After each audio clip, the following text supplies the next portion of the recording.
falinitivatiam bakarinao Jesosy izay natao teo an-tongotrao de saotre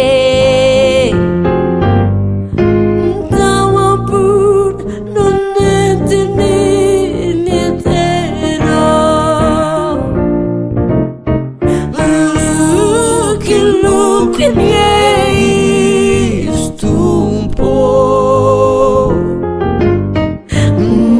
falinitivatiam hakarina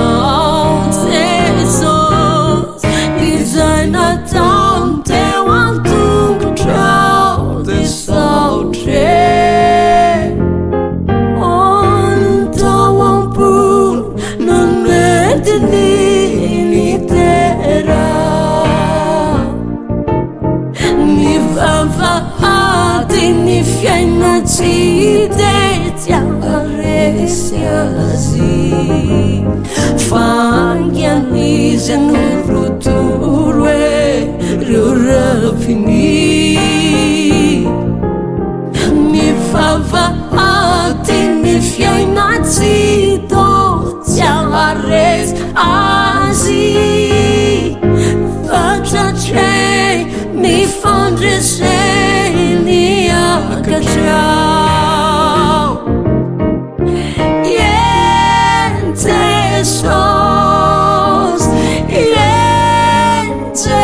Jesus ny vavahady ny fiainatsy resy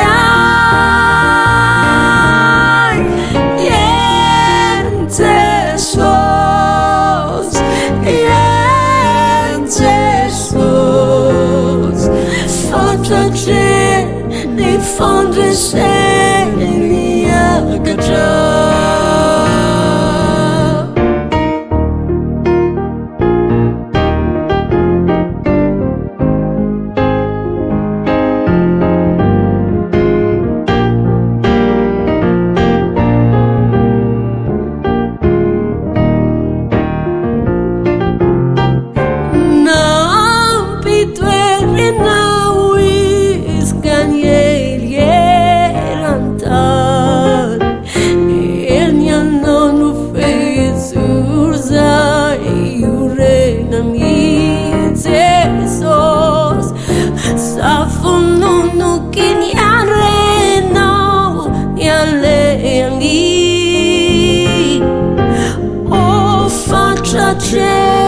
ny fandreseny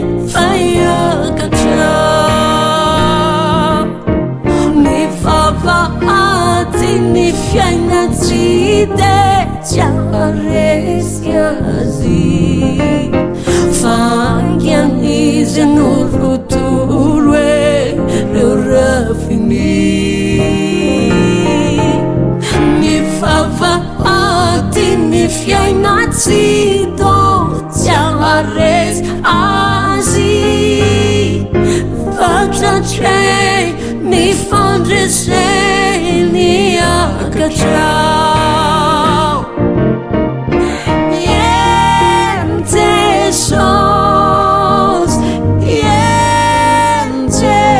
Jesus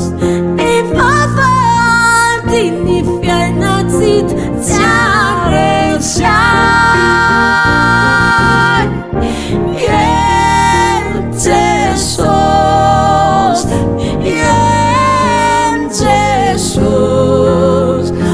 Fatratra